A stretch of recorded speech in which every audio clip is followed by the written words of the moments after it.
안녕하세요.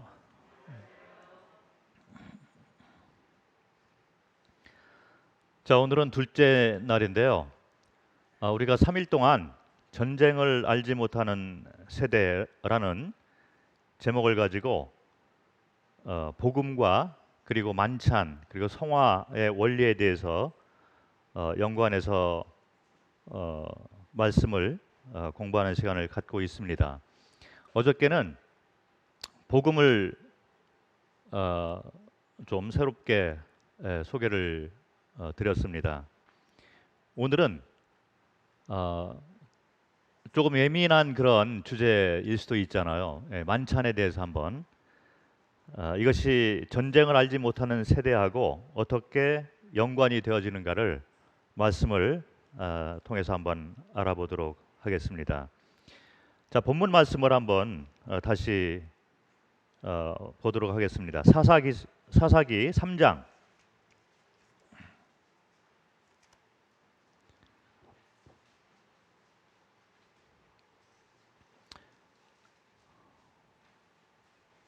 1절, 2절에 나와 있는 대로 이 가나안 땅에 이제 들어간 그 이스라엘 백성들이 가나안 땅에 이제 정착을 하게 되면서 전쟁을 알지 못하는 세대가 되었다는 것입니다. 그런데 이 전쟁을 알지 못하는 세대의 특징 가운데 어저께는 이제 그 여호와를 알지 못하는 그런 특징에 대해서 복음과 연관해서 말씀을 드렸습니다. 오늘은 전쟁을 알지 못하는 세대의 두 번째 특징에 대해서 한번 살펴보도록 하겠습니다.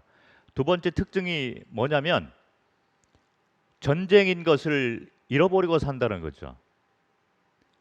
전쟁의 한 복판에 있는 그런 이스라엘 백성들이 전쟁 자체를 잊어버리고 살고 있는 세대로 예, 변하게 되었다는 것입니다. 이것이 이제 오늘 우리가 나눌 그 세대의 두 번째 특징이 되겠습니다. 제가 한국에 들어와서 보니까 한국이 이제 그 선교지가 되어 있는 실정을 바라보면서 전쟁이다 이렇게 느꼈습니다. 저는 선교지에서 어떻게 보면 이제 전투 병력이잖아요. 영적 전쟁의 최전방에서 제가 몇십 년을 살다 온 사람인데 한국에 돌아오면서 직감적으로 느껴지는 게 있더라고요. 전쟁이다. 그런데 교회 가서 성도들하고 대화를 해보면 너무 평온하게 다들 사시는 것 같아요.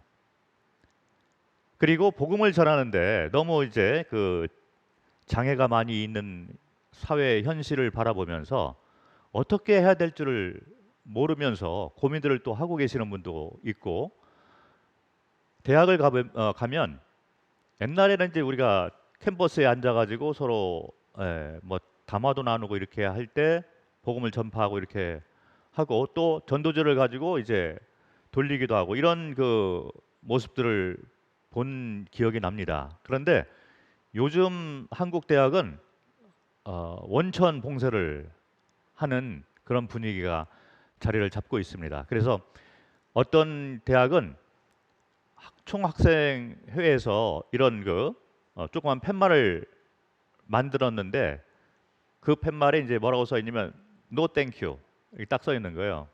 그래서 전도를 하는 분이 오면 말도 섞기 싫으니까 이 팻말을 그냥 보여주는 거예요.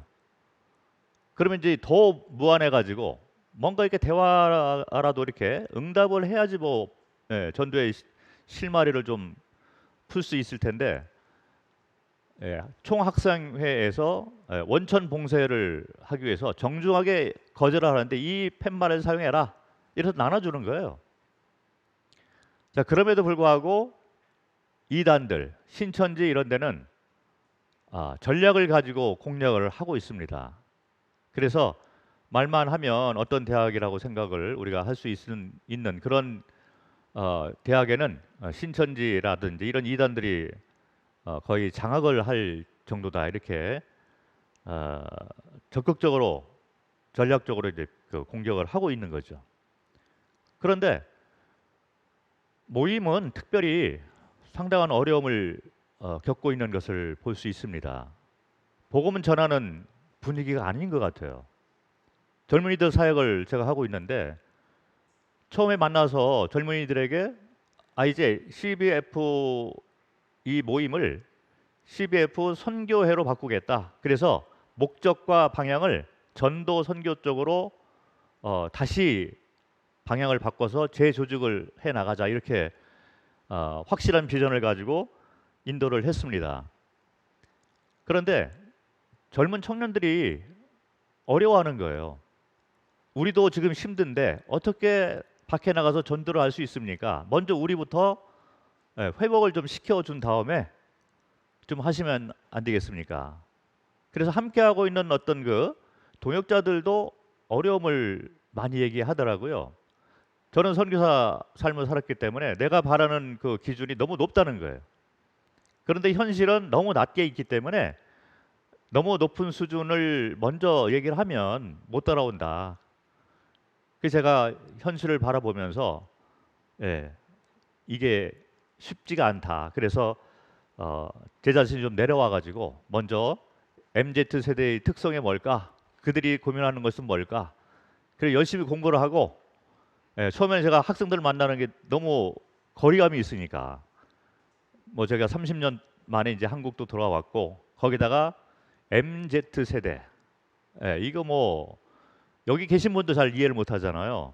그래서 제가 열심히 공부를 했습니다. 지금은 오히려 청년들 만나는 게 편해요.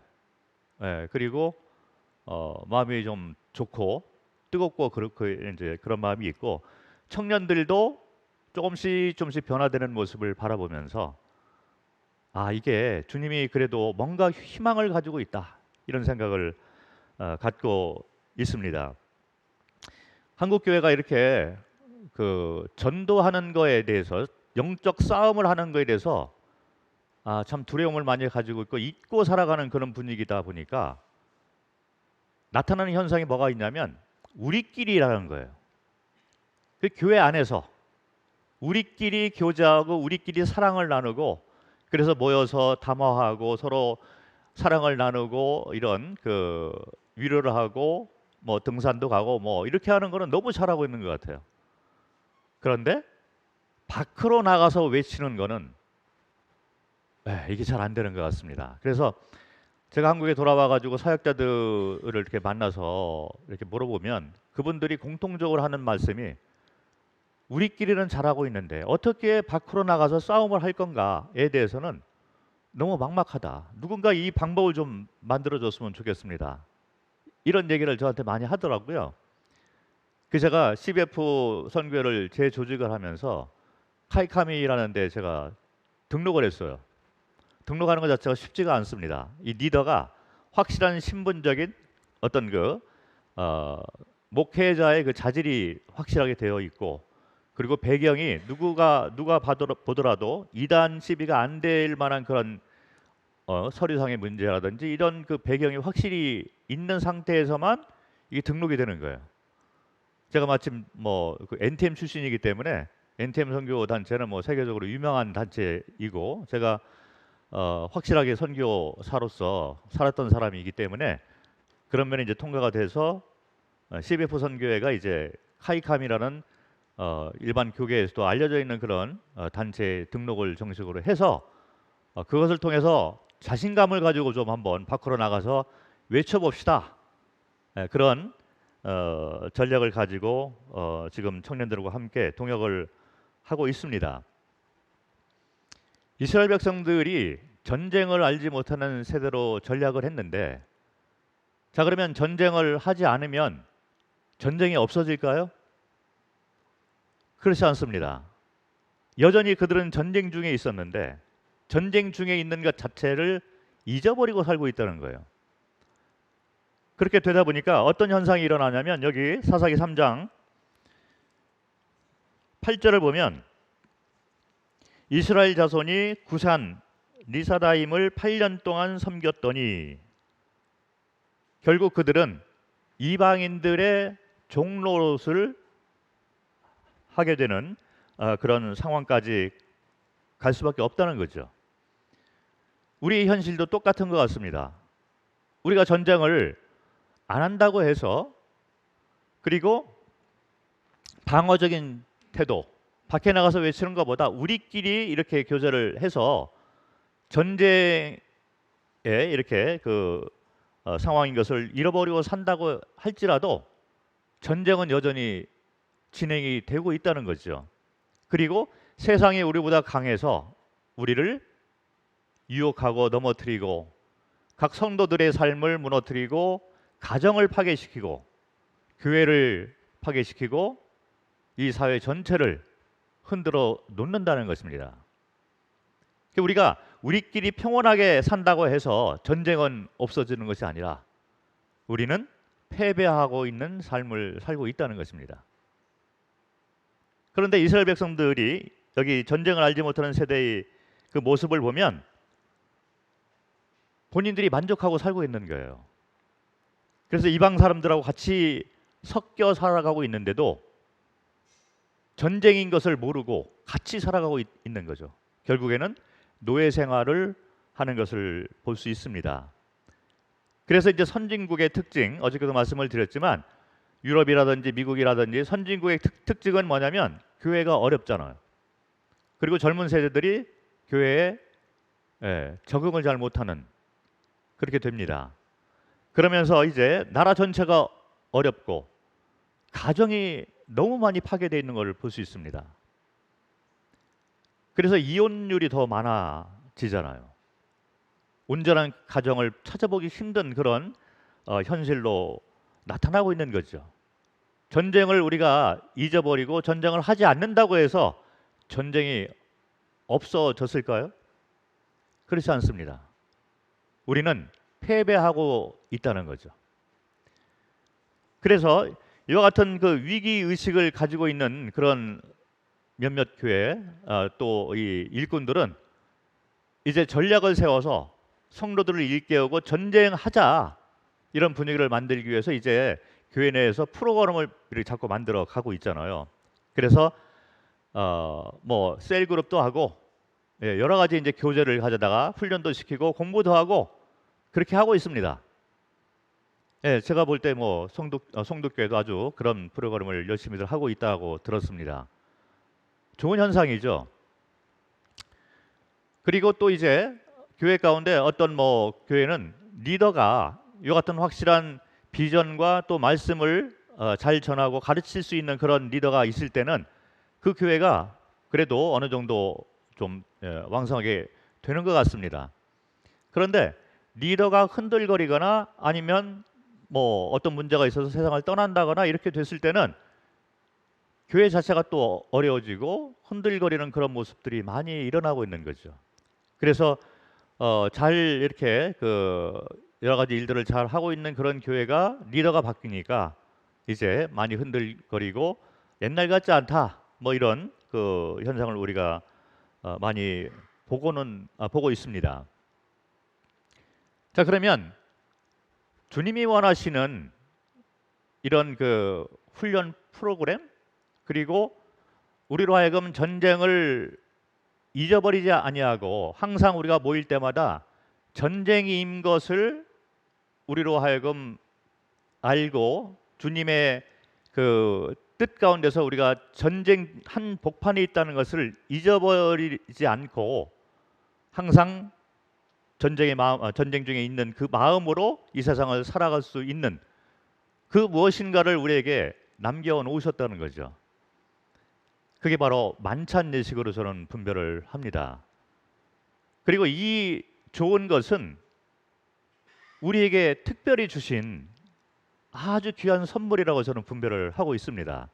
그런데 이 만찬 예식의 의미에 대해서 우리가 조금 더 폭넓게 바라볼 필요가 있지 않을까? 제가 선교지에 있으면서 누가 이렇게 만찬 예식의 의미를 이렇게 제안을 해놨을까? 제가 고민을 많이 했어요.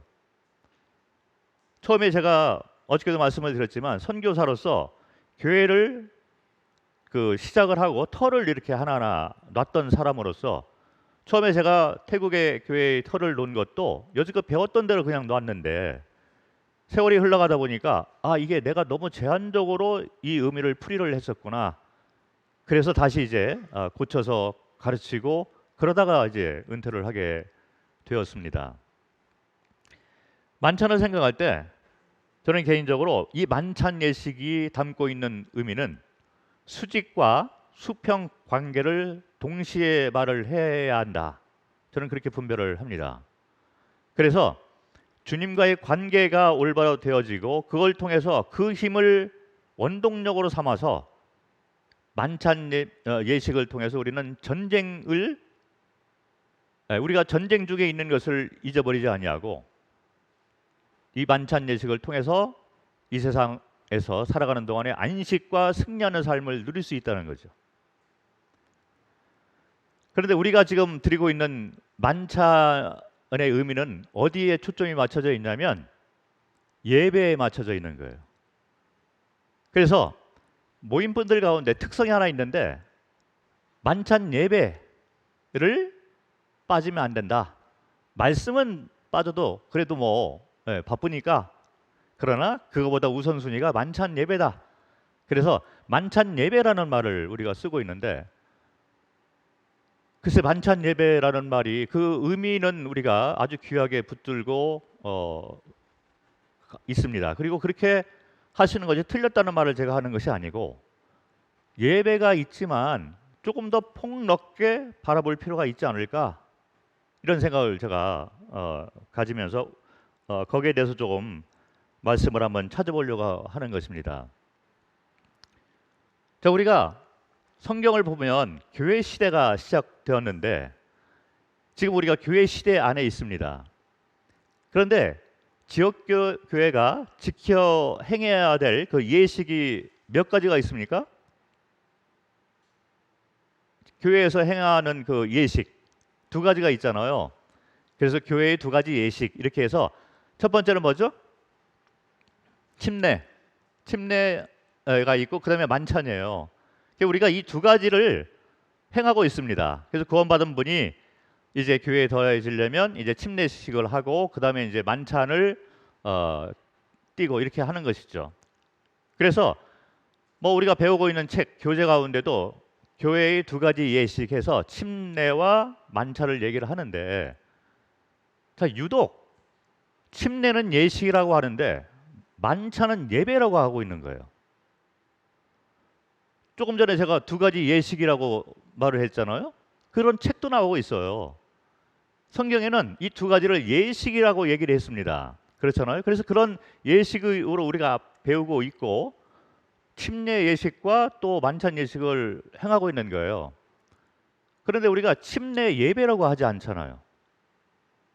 그런데 만찬은 예배라고 하고 있어요. 그래서 제가 이거를 왜 이렇게 만들어 놨을까? 그래서 살펴보니까 성경에서 어떤 뚜렷하게 이렇게 이거는 예배고 이거는 예식이다 이렇게 얘기한 건 아니고, 나를 기억하라, 기념하라 했으니까 기억하라 이런 말이기 때문에 기억을 하는 그 자체가 예배다 이렇게 이제 풀이를 한 거겠죠. 그런데 예식으로 우리가 다가갈 때는 조금 더 우리가 폭넓게 생각을 할 수가 있지만, 예배라고 하면 하나님과의 관계, 주님과의 관계만 이렇게 바라보고 예배라고 할 수 있다는 거죠. 틀린 얘기는 아닌데 제한이 딱 거기에 제한이 이제 되기 때문에 이제 조금 우리가 폭넓게 생각할 필요가 있지 않을까 생각을 합니다. 만찬이 예배의 성격을 가지고 있어요. 주님과의 관계, 이 수직 관계를 분명히 가지고 있습니다. 그래서 주님은 나를 기억하라 하고 이 떡의 의미와 잔의 의미를 말씀을 한 거죠. 주님을 우리가 기억을 하고 그분 앞에 감사와 찬양과 영광과 모든 존귀를 돌려드리는 그것이 바로 이제 예배가 되는데, 이런 수직 관계만 하는 것이 주님이 우리에게 원하는 나를 기억하라는 그 말의 의미일까? 그러면 그분이 어떻게 살았고 우리에게 남겨 놓으신 그 무엇인가, 이런 교훈적인 이런 메시지, 이런 것들은 우리가 왜 얘기를 안 할까? 그런 것도 다 포함돼서 주님이 원하시는 살아있는 예배를 드려야 되는 것이 아닐까? 살아있는 예배. 우리 삶 전체가 주님 앞에 드려지는 그런 살아있는 예배가 드려져야 하는 것이 맞는 것이 아닐까? 이런 생각을 하게 되면서 제가 말씀을 좀 살펴보기 시작했습니다. 예배라고 하면서 말씀을 통해서 이제 가르침을 제가 받은 적이 있어요. 뭐 요즘에도 그런 그 가르침이 있는지 모르겠습니다. 그런데 충분히 설득력이 있는 그런 가르침인데, 만찬 예배의 그 예배의 모습을 어디에서 찾냐면 요한계시록 4~5장에서 찾는 경우가 있습니다. 그래서 우리가 예배 드릴 때 어떤 경건한 모습과 어떤 마음가짐을 가지고 주님께 예배를 드려야 할까? 그래서 이제 그 성경적인 근거를 요한계시록 4~5장을 가지고 설명을 하는 경우가 있습니다. 저도 그렇게 배웠어요. 그래서 요한계시록 4~5장을 보면 3장까지는 교회가 이제 이 지상에 있습니다. 그래서 7교회가 이렇게 나오고 4장, 5장으로 가면 이 교회가 지상에 있지 아니하고 하늘로 올라가 있는 거죠. 그래서 하늘에서 이제 주님과 하나님 앞에서 이제 예배를 드리는 그 장면이 나옵니다. 예배의 모습이죠. 그래서 영광과 모든 존귀와 이런 걸 다 이렇게 드리면서 감사와 찬양을 드리는 그런 모습이 나오는데, 이것이 이제 예배의 모습입니다. 자, 그런데 만찬을 예배라고 하면서 계시록 4~5장을 이렇게 가지고 얘기를 하는 거에 있어서 그 의도는 제가 충분히 이해가 되고 틀린 얘기를 한 것은 아니라고 봅니다. 예배를 생각할 때는 그렇게 해야 되죠. 자, 그런데 문제가 되는 건 뭐냐면 요한계시록 4~5장은 전쟁이 끝난 다음의 얘기예요. 이것이 문제라는 거죠. 자, 계시록 3장까지는 교회가 이 땅에 있습니다. 만찬은 이 땅에 있는, 교회가 이 땅에 있는 동안 드려지는 것이 만찬 예식이에요. 그리고 주님이 오시면 이 교회, 우리는 이 땅에 있지 아니하고 이제 하늘로 올라가게 된다는 거죠. 그래서 그때는 요한계시록 4~5장이 맞는데, 지금 우리가 이 땅에서 만찬 예식을 행하는데 그 본보기로 요한계시록 4~5장을 갖다 붙인다면 한쪽 면에서는 맞는 것 같습니다. 그런 마음가짐과 그런 모습을 가지고 주님을 향한 마음이 그렇게 되어야 된다라는 의미에서 그것이 틀린 얘기는 아니지만, 문제는 계시록 4~5장 그 상태는 이미 전쟁이 다 끝난 후에, 승리한 후에 하늘로 올라간 상태에서 드려지는 예배의 모습이에요. 우리가 그 마음가짐으로 이 땅에 있는 동안에도 예배를 그렇게 드리는 것이 필요합니다. 그러나 우리는 아직 이 땅에 전쟁의 한 복판에 있다는 거예요. 전쟁. 우리는 전쟁 중에 있는 것입니다. 그런데 이 전쟁 중에 있는 우리를 바라보면서 이 교회를 향해서 주님이 만찬 예식을 제정해 놓으셨다는 것입니다. 너희가 모일 때마다 이 예식을 행하라. 전쟁 한 복판에서 이 예식을 행하면서 나를 기억하라라고 말씀을 하신 것이죠. 그리고 전쟁이 끝난 다음에는 이런 예식을 우리가 할 필요가 없고 할 수도 없는 거죠. 직접 대면해서 이제 그분 앞에 우리가 예배를 드리게 될 것입니다. 아직 전쟁의 한 복판에 있는 동안에 우리가 이 예식을 하는데 마치 전쟁이 끝난 것처럼 그런 모습으로 이 만찬 예식을 행하고 있다면 문제가 있다는 것입니다. 한쪽만 우리가 지키고 있는 것은 아닐까? 제가 바라보고 있는 만찬 예식은 전쟁과 연관이 있습니다. 주님을 기억하고, 이게 수직 관계죠.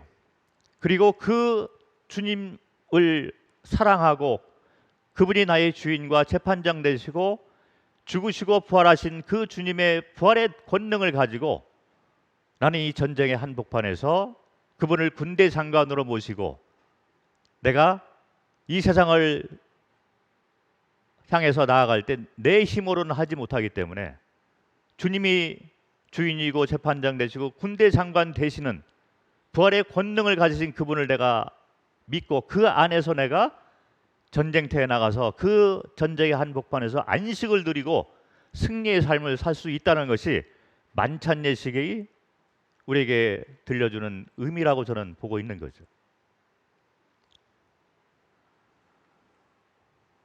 이와 같은 만찬의 의미에 대해서는 구약과 신약에 나와 있습니다. 제가 오늘 한번 구체적으로 말씀을 보면서 설명을 드리고자 합니다. 구약을 먼저 바라보면 구약 성경에서 만찬의 의미를 어디에서 찾을 수 있냐면 유월절에서 찾을 수 있는 거예요. 신약의 고린도전서 5장 7절을 보면 예수 그리스도께서 유월절 어린 양으로 돌아가셨습니다. 다 아시는 그런 말씀이죠.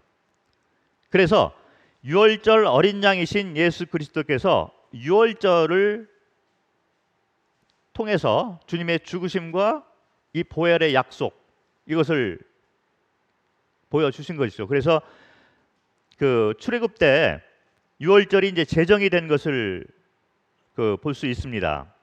그래서 어린 양을 잡아서 그 몸은 이제 불에 태워서 이제 먹고 나머지는 다 불에 태워서 없애 버리는 거죠. 그래서 몸이 죽고 그리스도의 몸을 상징하고, 그리고 그 피를 가지고 문 임방에다 발랐을 때 그 언약을 통해서 죽음의 천사가 왔을 때 그 집을 건너뛰어서 심판에서 벗어나는, 그게 이제 그 어린 양의 몸과 피의 의미가 되면서 이 의미가 예수 그리스도의 몸, 바로 떡과 보혈, 잔의 의미가 된다는 거죠.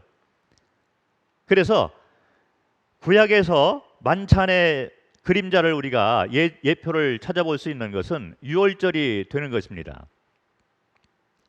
그래서 유월절은 이스라엘 백성들의 여정 가운데에서 유월절이 의미하는 것은 구원을 의미할 수가 있는 거예요. 그래서 이 구속 사역은 그리스도의 몸과 보혈을 통해서 이루어진 것이잖아요. 자, 그런데 만찬 예식이 제정이 된 것이 구약의 그림자 가운데 출애굽 당시에 이제 제정이 된 걸로 우리가 생각을 할 수가 있습니다. 자, 그런데 유월절 행사는요, 이 예식은 출애굽 당시에만 한 번 있었던 것이 아니라 전쟁 중에도 있었다는 거예요. 말씀을 한번 보도록 하겠습니다. 출애굽기 그 12장, 13장 이런 데 보면 유월절을 제정해 놓은 것을 볼 수 있잖아요. 출애굽할 때.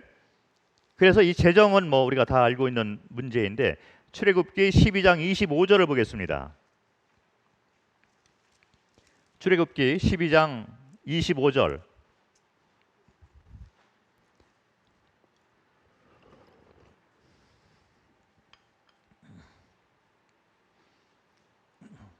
너희는 여호와께서 허락하신 대로 너희에게 주시는 땅에 이를 때 이 예식을 지킬 것이라. 자, 그 전까지는 출애굽할 때 바로 이제 구원의 의미, 이 출애굽할 때 유월절 예식을 제정을 해놓은 것을 볼 수 있어요. 그런데 방금 읽은 이 말씀은 뭐냐면 출애굽한 후에 가나안 땅에 들어갔을 때도 여기 보면 너희에게 주시는 땅에 이를 때 가나안 땅을 얘기를 하고 있습니다. 그때 이 예식을 지킬 것이라, 이런 명령을 하신 것을 볼 수 있어요. 그래서 만찬은 구원에서 끝나는 것이 아니라 그 후에 이어지는 전쟁하고 연관이 있다는 것입니다. 여기까지 봐야 된다는 거예요. 그런데 우리가 가지고 있는 그 시각은 뭐냐면 구원 문제에 초점이 맞춰져 있다는 거죠. 그래서 출애굽할 당시에 제정이 되었는데 그것을 우리가 기억을 하고 있는, 거기까지 우리가 하고 있는 것이 아닌가 생각을 하는 것이죠. 그런데 전쟁 가운데 항상 우리는 이 유월절 행사가 행해져야지 그 힘을 가지고 이 전쟁 가운데서 우리가 안식과 승리의 기쁨을 누릴 수 있다는 것입니다. 이스라엘 백성들도 똑같이 그런 원리 가운데 진행을 했다는 것이죠. 출애굽할 때 유월절이 제정이 되었지만 광야를 지나서 그 다음에 가나안 땅에 들어가서 가나안 전쟁을 시작할 때 그때 너희는 이 유월절을 행하라. 자, 그래서 유월절은 제정이 되었고 그 후에 전쟁 시작할 때 유월절 행사가 행해진 것을 볼 수 있습니다. 여호수아서 5장을 보겠습니다. 여호수아서 5장은 이스라엘 백성들이 이제 출애굽한 후에 광야를 지나서 요단강을 건너서 가나안 땅에 막 도착을 해서 길갈에 모였을 때 가나안 땅에서의 전쟁을 시작하기에 앞서 이들이 길갈에서 모인 거예요. 그게 이제 여호수아서 5장에 나와 있는 말씀인데 이 여호수아서 5장을 살펴보면 이스라엘 백성들이 길갈에 모여 있으면서 전쟁을 시작하기 전에 5가지 일을 행한 것을 볼 수 있습니다. 이것이 바로 만찬의 의미하고 연관이 되는 거죠. 첫 번째를 보면 4장 19절 20절을 보겠습니다. 여호수아서 4장 19절과 20절을 보면 첫째 달 10일에 백성이 요단에서 올라와 여리고 동쪽 경계 길갈에 진침해 여호수아가 요단에서 가져온 그 12돌을 길갈에 세우고. 그래서 이스라엘 백성들이 요단강을 건널 때 요단강 한 밑에 그 복판에 12돌을 세웠습니다. 그리고 난 다음에 또 요단강 그 강에서 가져온 12돌을 길갈에 세운 것을 볼 수 있어요. 그 의미가 뭐냐면 나는 죽고 그리스도가 내 안에 산다, 이런 의미가 있는 거죠. 그래서 죽고 부활의 권능으로 이제 새로운 삶을 산다, 이런 의미가 있는 것입니다. 크리스찬의 삶은 죽음과 부활, 그 믿음 가운데 우리가 살고 있다는 거죠. 그래서 나의 옛 사람은 죽고 이제 내가 새로운 피조물로서 새로운 주인과 재판장 안에서 내가 살아간다. 이게 12돌이 갖고 있는 의미가 되는 것입니다. 그리고 두 번째는 5장 2절을 보면 그때 여호와께서 여호수아에게 이르시되 너는 부싯돌로 칼을 만들어 이스라엘 자손들에게 다시 할례를 행하라 하시매. 할례를 행했습니다. 할례의 의미가 뭐냐면 아브라함에게 할례를 행하라 이렇게 그 명령을 했는데 이것이 언약의 의미가 있습니다. 그래서 아브라함과 하나님은 언약 관계 가운데 형성된 그런 관계라는 거죠. 그래서 구원도 언약이고 그리고 하나님과 우리와의 관계도 언약을 통해서 관계가 맺어지게 되었다는 거죠. 그래서 전쟁을 앞두고 이스라엘 사람들이 이제 언약을 다시 기억하는 그런 할례를 행하는 것을 볼 수 있습니다. 그리고 5장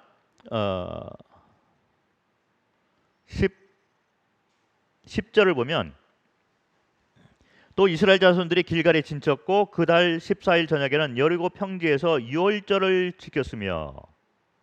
그래서 유월절 행사를 행한 것을 볼 수 있습니다. 이스라엘 백성들이 출애굽한 그 과정 가운데 유월절이 제정이 되었고 그리고 그 똑같은 믿음, 그 믿음이 이제 가나안 전쟁을 시작하기에 앞서서 다시 기억하기 위해서 유월절 행사를 한 것이죠. 그리고 난 다음에 11절과 12절을 보면 유월절 이튿날에 그 땅의 소산물을 먹되 그날의 무교병과 볶은 곡식을 먹었더라. 또 그 땅의 소산물을 먹은 다음 날에 만나가 그쳤으니 이스라엘 사람들이 다시는 만나를 얻지 못하였고 그 해에 가나안 땅의 소출을 먹었더라. 자, 이것은 만나가 그쳤고 그리고 그 땅에서 나오는 소산물을 먹기 시작했다는 거예요. 길갈에서 새로운 그런 그 소산물을 이렇게 먹는 것을 볼 수 있습니다. 이 의미가 뭐냐면 광야를 지나는 동안에는 만나를 계속 받아 먹었고 어린아이처럼. 그런데 가나안 땅에 들어와 가지고 이제는 소산물을 먹기 시작한다. 이 의미는 뭐냐면 어린아이가 아니라 이제는 영적인 열매를 맺는 삶을 살아라. 이런 의미가 있습니다. 그러면서 그 다음을 보면 5장 13절과 14절 보면 여호수아가 여리고에 가까이 이르렀을 때 눈을 들어본즉 한 사람이 칼을 빼어 손에 들고 마주 서 있는지라. 여호수아가 나아가서 그에게 묻되 너는 무엇 우리를 위하느냐 우리의 적들을 위하느냐 하니 그가 이르되 아니라 나는 여호와의 군대 대장으로 지금 왔느니라 하는지라. 여호수아가 얼굴을 땅에 대고 엎드려 절하고 그에게 이르되 내 주여 종에게 무슨 말씀을 하려 하시나이까. 이 길갈에서 전쟁을 하기 바로 앞서가지고 이 5가지 이 행사를 행한 후에 군대 대장을 만나는 거예요. 그래서 가나안 땅 전쟁은 이 군대 대장과 함께 동행하는 그런 전쟁이 됐다는 거죠. 그래서 이 길갈이 의미하는 것은 만찬의 의미가 담겨 있습니다. 가나안 땅 전쟁을 바라보면 이 가나안 땅에서 전쟁을 항상 하면서 전쟁의 전진 기지가 있어요. 그것이 바로 길갈인데 이 이스라엘 사람들이 길갈에서 영적으로 바로 서 있는 거예요. 하나님과의 관계가 올바로 된 다음에 그리고 군대 대장이죠. 대장을 만나서 그 군대 대장의 약속과 그 힘에 의해서 같이 동행하면서 이 가나안 전쟁을 치렀다는 것입니다. 만찬의 의미는 거기에 있다. 만찬의 의미가 유월절 출애굽하는 데서 끝나는 것이 아니라 계속적으로 우리가 모일 때마다 이 예식을 행하라 하고 그 의미가 있다는 것입니다. 너희가 이제 구원을 받았고 그리고 너희는 나와 언약 관계에 있고 그리고 죽음과 부활의 이 의미에 우리가 그리스도와 연합한 자가 되었습니다. 그리고 이제 너희는 너희 자신의 구원에만 만족하지 말고 이 세상 전쟁 중에서 열매 맺는 삶을 살아라. 그리고 이 전쟁은 내가 함께 한다. 내가 군대 대장이다. 이런 의미가 있다는 것입니다. 만찬을 바라볼 때 우리는 거기까지 바라봐야 된다. 이렇게 제가 분별을 하고 있는 거죠. 그래서 이스라엘 사람들이 이제 이 길갈에서 이와 같이 주님과의 관계를 올바로 이렇게 세우게 되면서 군대 대장을 만나고 전쟁을 시작을 했는데 첫 번째 전쟁이 뭐냐면 여리고성 전쟁이잖아요.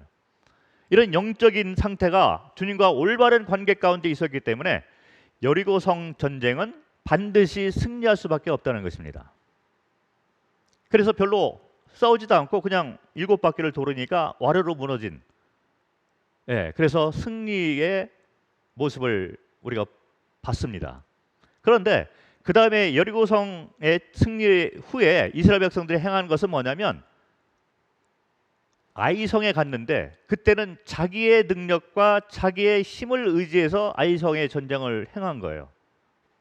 그러면서 아이성의 전쟁에서는 반드시 피할 수밖에 없는 요인이 주님과의 관계로 다시 돌아오지 아니하고 승리한 기쁨 가운데 자신의 힘을 의지해서 아이삭의 전쟁을 치렀다는 것입니다. 그러니까 질 수밖에 없는 거죠. 그래서 아이성의 패배는 주님과의 관계 가운데서 나온 전쟁이 아니기 때문에 그런 패배를 할 수밖에 없었다는 것입니다.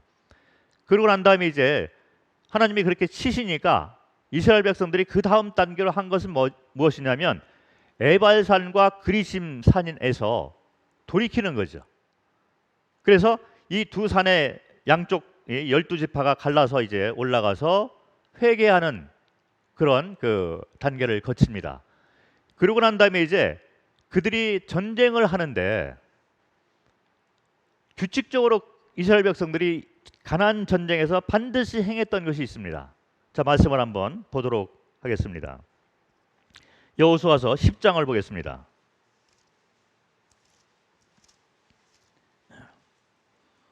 10장 15절.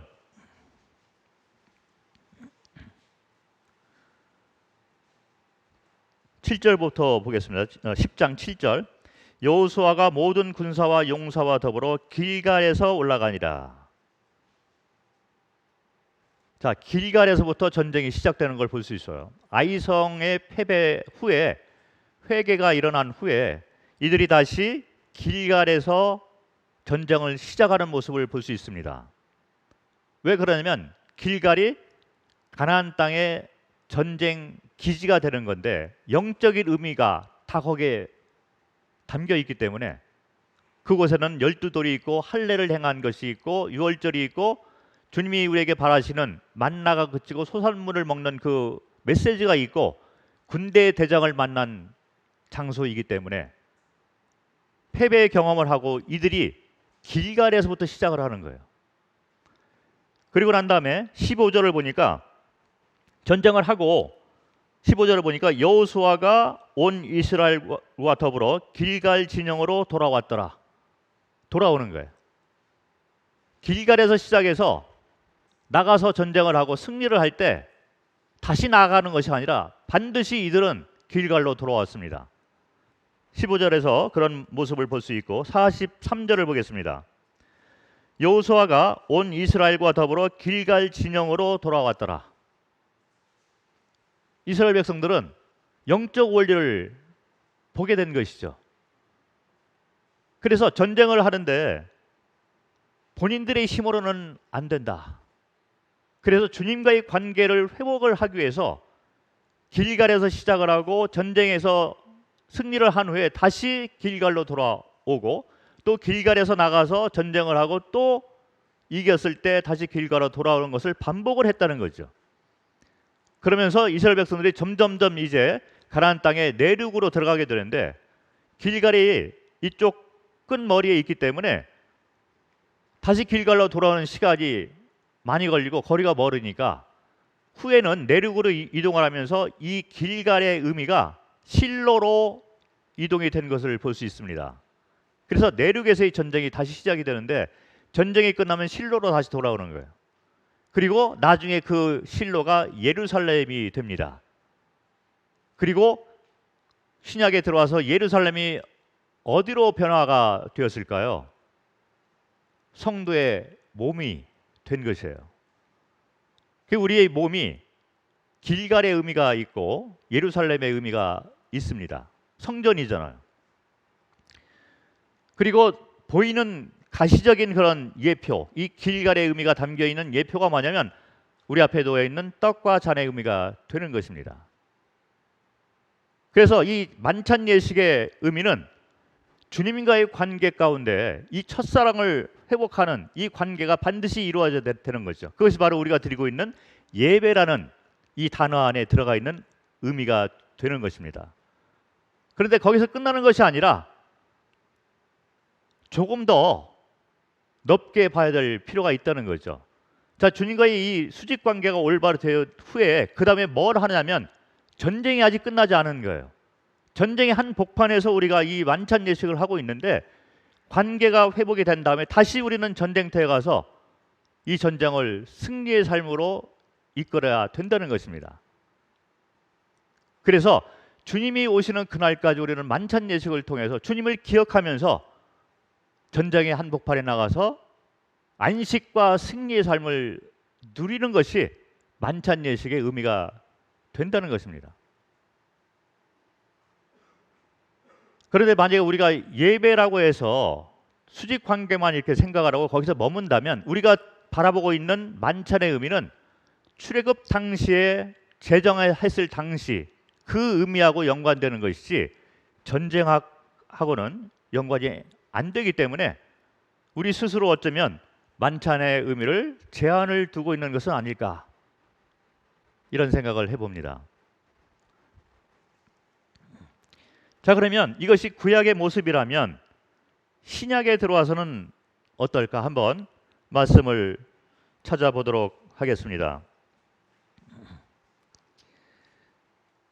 제가 이 만찬을 이렇게 좀 정리를 하면서 만찬에 담겨 있는 의미가 과연 어떤 의미가 있을까?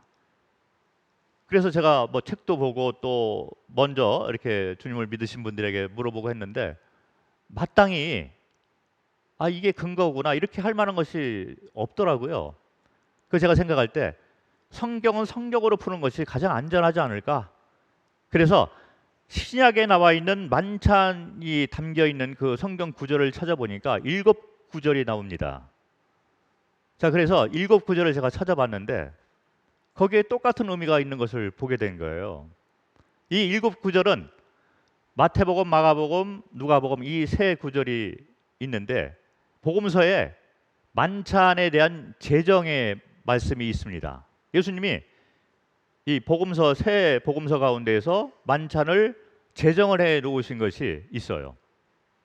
그래서 7구절 가운데 세 구절은 제정을 해 놓은 복음서에 나와 있는 말씀이고 2구절은 사도행전에 초대교회 성도들이 만찬 예식을 행한 것, 그 모습이 담겨 있는 2구절이 사도행전에 나와 있습니다. 실행을 했다는 거죠.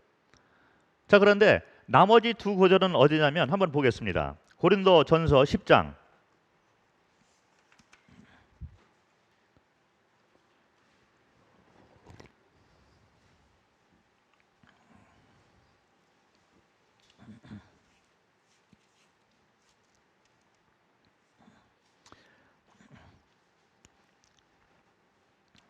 고린도전서 10장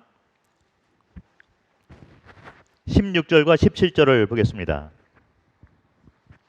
우리가 축복하는 바 축복의 자는 그리스도의 피에 참여함이 아니며 우리가 떼는 떡은 그리스도의 몸에 참여함이 아니냐.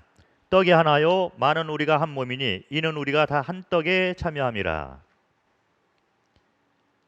자, 위에 그 부분과 밑에 이어지는 성경 구절을 보면 이 성도 사랑을 얘기하고 있는 것을 볼 수 있습니다.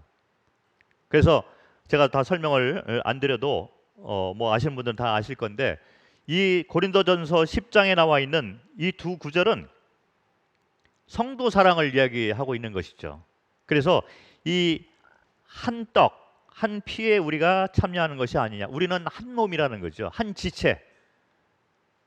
그래서 이 전쟁을 수행하는 데 있어서 우리는 한 지체로서 같이 사랑하고 같이 동역하고 한 몸으로 같이 살아가는 거죠.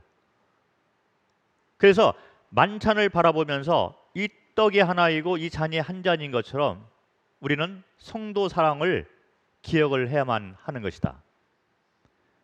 그리고 난 다음에 고린도서 11장을 보겠습니다. 7구절 가운데 마지막 나와 있는 이 구절인데요. 고린도전서 11장 23절부터 26절까지 아주 잘 알고 있는 그런 말씀이죠. 매 주일마다 우리가 바라보고 있는 그런 말씀인데 23절을 보니 내가 너에게 전한 것은 주께 받은 것이니 곧 주께서 잡히시던 밤에 떡을 가지사 축사하시고 떼어 이르시되 이것은 너희를 위하는 내 몸이니 이것을 행하여 나를 기념하라 하시고 식후에 또한 이와 같이 잔을 가지시고 이르시되 이 잔은 내 피로 세운 새 언약이니 이것을 행하여 마실 때마다 나를 기념하라 하셨으니. 그래서 제정을 다시 얘기를 하는 거예요.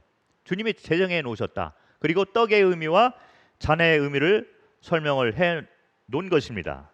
그런데 다음에 이어지는 26절을 보니까 너희가 이 떡을 먹으며 이 잔을 마실 때마다 주의 죽으심을 그가 오실 때까지 전하는 것이니라.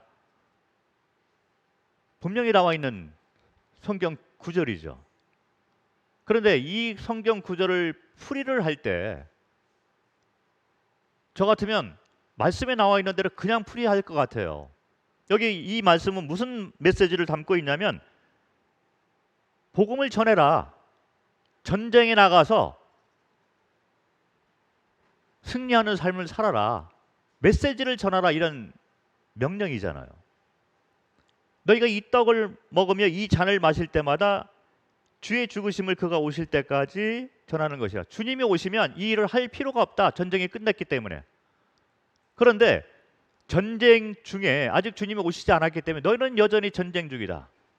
그래서 나의 죽으심을 이 떡과 잔이 담고 있는 의미를 밖에 나가서 전파하라 이런 메시지가 들어있는 것입니다. 그래서 고린도전서 10장을 바라보면 성도 사랑을 얘기하고 있고 11장을 바라보면 영혼 구원 메시지가 담겨 있는 거예요. 자, 이것은 무슨 말씀이냐면 신약에 나와 있는 이 7구절을 통해서 우리가 알 수 있는 건 뭐냐면 먼저 주님과의 수직 관계를 우리가 올바로 세울 필요가 있습니다. 그리고 그 힘을 통해서 우리는 성도 사랑과 영혼 구원, 영혼을 사랑하는 이 삶을 살아야 된다는 메시지가 담겨 있다는 것이죠. 그런데 우리가 바라보고 있는 것은 수직 관계만 바라보면서 이거를 예배로만 국한을 하고 있다는 거죠. 예배의 성격이 없는 것이 아니라 이 예배를 통해서 우리는 성도 사랑과 영혼 구원까지 바라봐야만 된다는 것입니다. 왜 그러냐면 전쟁 중이기 때문에.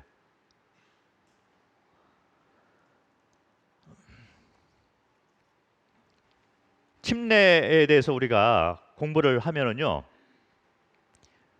복음서에 침례의 모습이 나오고 있습니다. 그런데 복음서에 침례에 대한 자세한 설명을 해놓지 않았어요. 침례는 초대교회 성도들이 또 교회들이 행했던 예식이 되는데 왜 그러냐면 주님이 복음서에서 친히 침례에 대해서 가르치고 친히 침례를 받으시고 제자들을 통해 또 행했던 거죠. 그런데 구체적인 가르침에 대해서는 서신서에 나오는 걸 볼 수 있습니다. 왜 그러냐면 복음서는 아직 교회의 시대가 시작이 안 되었기 때문에 침례를 설명하는 것은 교회에게 보내는 서신을 통해서 침례의 의미가 이런 의미가 있으니 각 구원받은 성도와 지역교회는 이것을 행하라. 이렇게 서신서에 이 설명서가 다 나와 있다는 거죠. 그래서 이 서신서에 나와 있는 설명을 보면서 우리는 침례의 의미가 이러이러하다 이렇게 알고 있는 것입니다. 노마서에 보면 그런 침례의 의미가 자세히 나와 있는 것을 볼 수 있습니다. 복음서에 그러면 이 설명이 나와 있을까요? 안 나와 있는 거죠. 서신서에 나와 있는 거예요.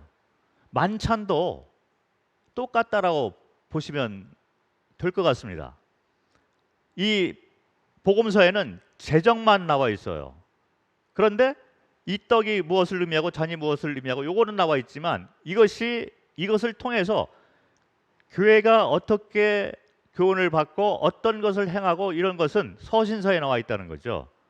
그래서 고린도서 10장을 보면 성도 사랑, 이 떡이 하나이고 이 잔이 하나인 것처럼 너희도 하나다. 이런 메시지가 나와 있다는 것입니다.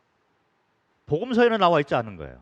복음서에는 제정을 얘기하고 있고 그리고 서신서에서는 떡과 잔을 통해서 한 몸인 것을 가르치고 있고 고린도서 11장까지 가서 보니까 여기에서는 전도 선교의 삶을 살아라 이렇게까지 만찬의 의미가 연결되는 것을 볼 수가 있습니다.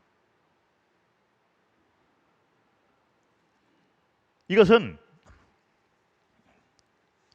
구약의 그림처럼 출애굽에서 끝나는 것이 아니라 가나안 전쟁을 시작을 하면서 길갈의 모습, 전쟁 중에 길갈로 돌아오는 그 모습대로 내가 군대 대장이 돼서 이 전쟁을 함께 싸우는 것이다. 그리고 너희는 한 몸이다. 이런 그 메시지가 구약에도 나와 있는 거죠. 신약을 바라보면 마태복음을 한번 보겠습니다. 마태복음 22장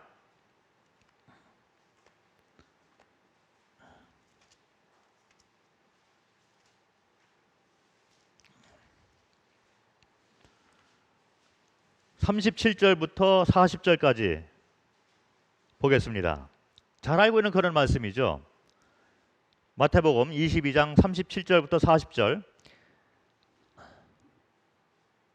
예수께서 이르시되 내 마음을 다하고 목숨을 다하고 뜻을 다하여 주 너희 하나님을 사랑하라 하셨으니 이것이 크고 첫째 되는 계명이요 둘째도 그와 같으니 내 이웃을 내 자신과 같이 사랑하라 하셨으니 이 두 계명이 온 율법과 선지자의 강령이니라. 구약에 10계명이 나와 있습니다. 그런데 10계명을 우리가 두 계명으로 요약을 하면 바로 이 두 계명이 되는 거예요. 그리고 구약의 이제 그 10계명 가운데 첫째 계명부터 셋째 계명까지는 하나님과의 관계를 얘기하고 있어요. 그리고 네 번째 계명은 안식을 얘기하고 있는데, 하나님과의 관계가 올바로 된 사람은 주 안에서 안식을 누리고 그와 같은 힘을 통해서 10계명의 5계명부터 10계명을 이뤄 나갈 수가 있다는 거예요. 그것은 사람과의 관계를 얘기하고 있습니다.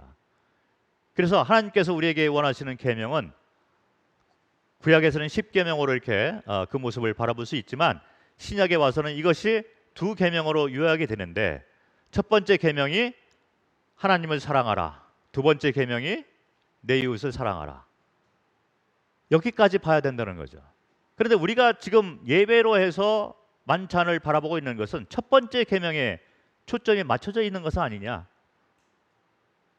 그런데 주님이 우리에게 원하시는 계명은 두 번째 계명까지인 것이다 라는 것입니다. 그리고 그것이 전쟁과 연관이 되는 것입니다. 그런데 이 순서가 바뀌면 안 되고, 또 두 계명 가운데 한 계명이 빠져서는 안 되는 거예요. 주님이 왜 이 두 계명을 이렇게 얘기를 해놓고 이 순서대로 이렇게 해놨냐 하면, 이게 영적 원리가 담겨 있기 때문에 그런 것입니다. 전쟁에서 승리할 때 우리는 이 영적 원리를 붙잡고 전쟁에서 안식을 누리고 승리를 할 수 있다는 거예요. 그래서 제가 이 원리를 바라보면서 제가 쓴 책 내용이 제목이 뭐냐면 안식이에요. 우리는 안식을 누릴 수 있는 사람인데, 이 원리가 어디에서부터 나오냐면 주님과의 관계가 올바로 된 상태에서 안식을 누릴 수 있고, 그 힘을 통해서 우리는 전쟁을 수행을 하면서 승리의 삶을 살 수 있다는 거죠. 이 첫 번째 계명이 먼저 나와야 되는 거예요. 그리고 그 힘을 통해서 우리는 이웃을 사랑할 수가 있는 것입니다. 그런데 주님을 사랑하는데 이웃을 사랑하지 않는 삶을 살고 있는 것은 전쟁을 알지 못하는 사람들의 특징이 될 수가 있다는 것입니다. 만찬 예식의 의미는 이 두 가지가 다 포함되어 있고, 순서가 바뀌어서는 안 되는 거예요. 십자가의 모습을 바라보면 나무가 두 나무이잖아요. 수직 관계와 수평 관계가 있습니다. 왜 십자가가 이 수직이 있고 수평이 있을까?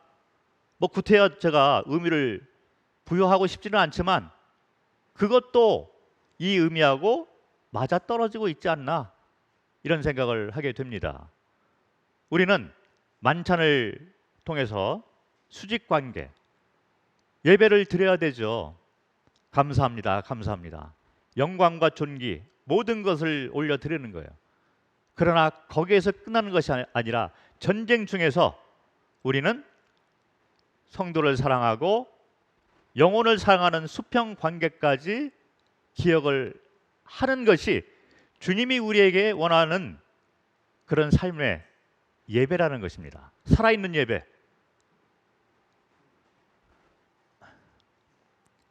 그래서 이와 같은 것을 우리가 생각을 할 때, 요한계시록 4장 5장을 가지고 만찬 예식을 풀이를 하는 것은 이런 면에서 조금 의미가 좀 틀려지지 않나, 이런 생각을 합니다. 오히려 저는 개인적으로 만찬의 의미를 담고 있는 성경 구절이 모델이 어디 있을까를 바라보면서 저는 마태복음 28장의 생각이 났습니다. 마태복음 28장을 한번 보도록 하겠습니다.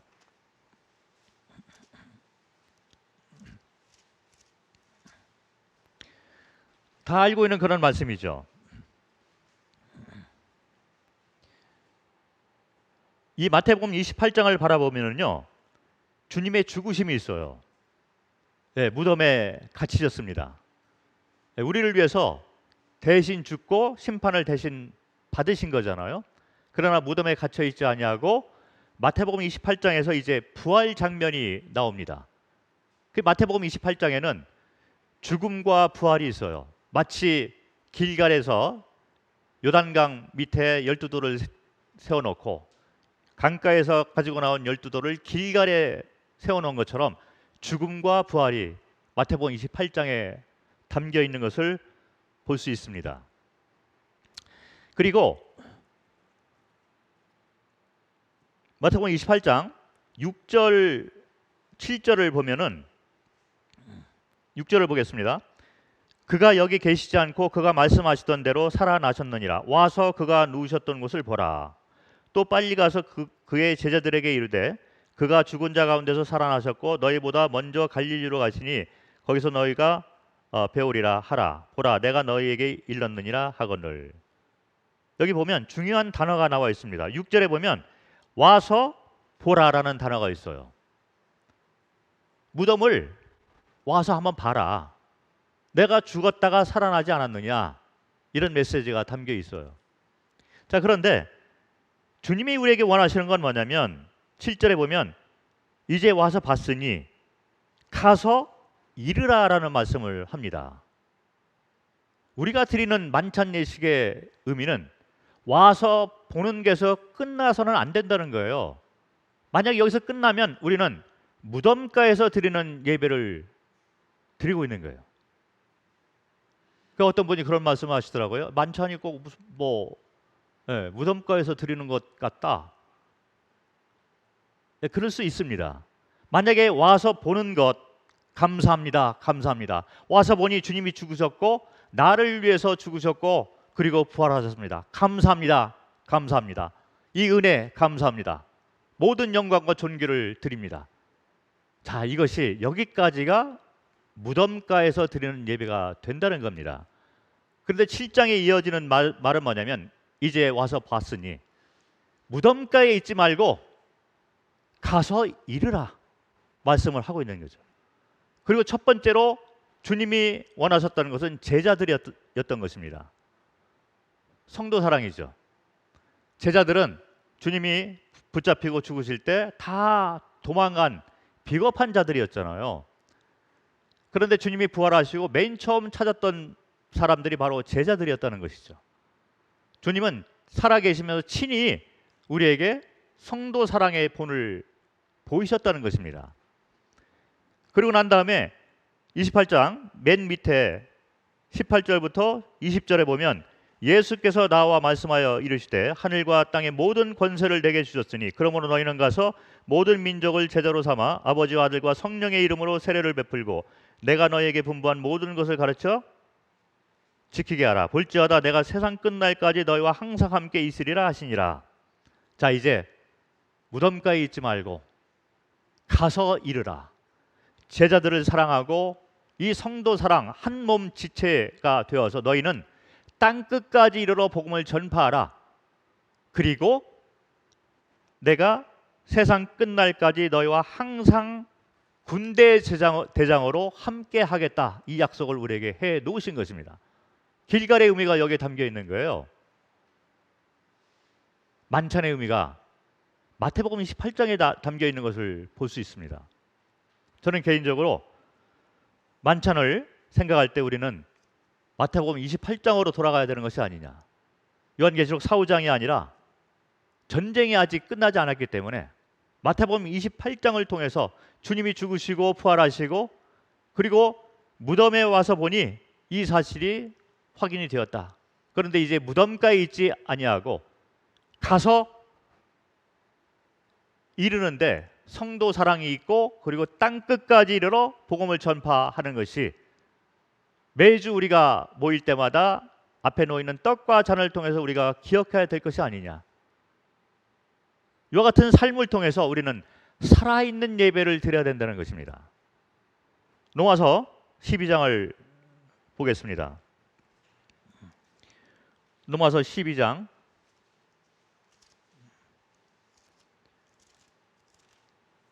1절과 2절. 그러므로 형제들아 내가 하나님의 모든 자비하심으로 너희를 권하노니 너희 몸을 하나님이 기뻐하시는 거룩한 산 제물로 드리라. 이는 너희가 드릴 영적 예배니라. 너희는 이 세대를 본받지 말고 오직 마음을 새롭게 함으로 변화를 받아 하나님의 선하시고 기뻐하시고 온전한 뜻이 무엇인지 분별하도록 하라. 너희 몸을 하나님이 기뻐하시는 거룩한 산 제물로 드리라. 예배의 진정한 모습인데 살아있는 예배이죠. 우리는 뭐 다 그런 건 아니지만 주일날 감사의 기도와 그리고 찬양과 이런 걸 참 잘하고 있습니다. 마음 가운데 우러나오는 그런 것들이 많이 있는 것을 보면서 그나마 우리는 참 귀한 것을 가지고 있는 거예요. 다른 데에서 찾아보기 힘든 것을 우리는 하고 있습니다. 그런데 주일날 우리가 모여서 말로 입술을 통해서 드려지는 예배가 주님이 진짜 원하시는 예배일까? 그렇지 않은 것 같습니다. 물론 그것도 주님이 기쁘게 받으실 것이지만 주님이 진짜 우리에게 원하시는 것은 너희 몸 전체를 나에게 달라. 살아있는 예배를 드리라는 거죠. 그런데 그 살아있는 예배는 주님이 우리의 주인 되시고 재판장 되시는 그런 삶을 우리가 살고 이와 같은 주님과의 올바른 관계를 통해서 우리는 성도 사랑과 영혼 구원의 삶을 사는 것으로 통해서 살아있는 예배를 드려야 되는 것이 아닌가 이렇게 생각을 합니다. 그래서 수직 관계가 먼저 오고 이 수직 관계가 올바르 되었을 때 우리는 그 힘을 가지고 성도를 사랑할 수가 있는 거예요. 율법이 아니라 주님과의 관계 가운데서 나오는 은혜를 통해서 성도를 사랑할 수 있는 거죠. 그리고 담대함을 가지고 주님이 나의 주인과 재판장 되시는 이 믿음, 부활의 권능, 이 믿음을 가지고 이제 밖으로 나가서 땅끝까지 이르러 복음을 전파하는 삶을 통해서 살아있는 예배를 드려야 된다는 것입니다. 제가 태국에서 처음에 기초를 놓을 때 아까 말씀을 드렸지만 수직 관계만 제가 가르쳤어요. 그리고 다른 것을 하는 것에 대해서 배운 대로 그냥 그건 맞지 않다 이렇게 가르쳤는데 나중에 보니까 제가 잘못 한쪽으로 조금 이렇게 제한적으로 가르치고 있는 것을 바라보면서 선교 20여 년 동안에 앞부분은 수직 관계만 가르쳤다가 후반부에 들어오면서 제가 수평 관계까지 가르치기 시작했는데 잘 안 바뀌더라고요. 자, 저는 아무 사람도 없을 때 처음 사람을 만나서 그 사람을 영적 아들로 삼고 그리고 그 사람을 통해서 또 다른 지인들이 연결되고 교회가 형성이 되고 이렇게 모든 과정을 제가 다 알고 있는 영적 아비예요. 그리고 같이 있는 형제 자매들이 저희 영적 자녀들인데 제가 처음에 털을 일으켜 놨는데 지나서 조금 이제 업그레이드 된 그런 가르침을 가르치는데 이게 안 바뀐 거를 바라보면서 제가 한국 모임을 생각했어요. 한국 모임에 이 털을 누가 놨느냐 모르겠습니다. 제가 누구한테 배웠는지 저도 모르겠어요. 자, 그러면 누군가 맨 처음 선교사가 와서 이 털을 놓았겠죠. 그분이 몇십 년 전에 계셨는지 모르겠어요. 아마 소천하셨을지 모르죠. 저는 살아있는 사람이고 저를 통해서 복음을 듣고 이 교회 터가 다 형성이 됐는데 제가 얘기를 했는데도 잘 안 바뀌더라고요. 한국 모임이 제가 이것을 얘기를 해도 과연 얼마나 변할까? 바뀔까? 모르겠습니다. 그리고 급하게 변할 필요도 없을 것 같아요. 그냥 하시던 대로 그냥 하시는데 말씀을 상고하고 이렇게 사는 것이 맞는가? 혹시 나는 전쟁을 알지 못하는 세대가 아닐까? 생각하실 때마다 주님이 감동하실 때마다 우리가 나아갈 방향을 조금씩 바로잡고 나가는 것이 필요하지 않을까 이렇게 생각을 합니다. 저는 제가 깨달은 것을 외칠 뿐이고 주님이 역사하시는 대로 주님에게 맡기기를 원하는 마음이 있습니다. 에베소서를 한번 보겠습니다. 에베소서 2장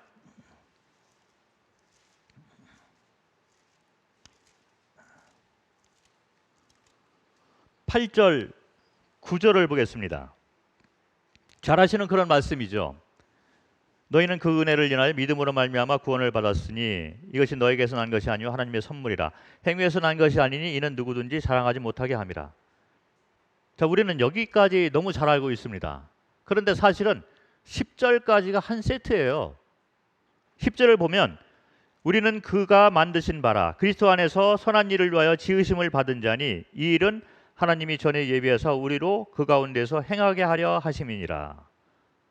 은혜를 얘기를 하고 반드시 그 다음에 우리 삶 전체를 들여서 주님 나라 확장과 선한 일을 위해서 너희가 살아있는 삶을 드려라, 이런 메시지가 같이 담겨 있는 것이 성경의 가르침이라고 분별이 되어집니다. 베드로 전서 2장을 보겠습니다. 베드로 전서 2장 9절.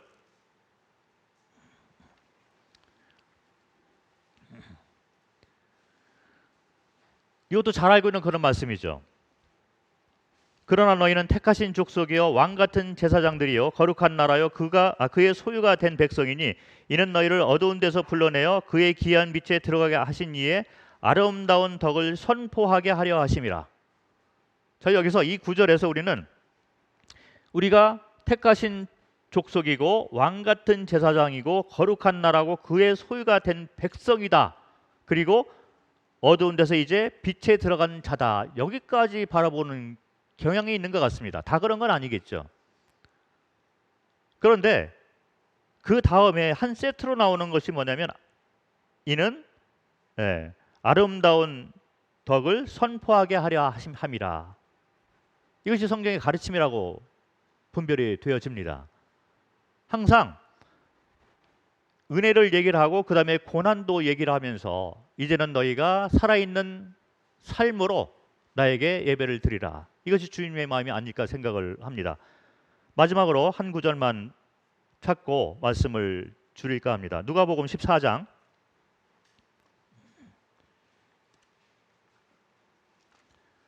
누가복음 14장 16절부터 24절을 보면은 잔치의 비유가 나오는 것을 볼 수 있습니다. 누가복음 14장 16절부터 24절에 잔치를 주인이 이제 그 준비를 해놓고 사람을 초대를 하고 있죠. 그래서 미리 이제 초청을 이제 합니다.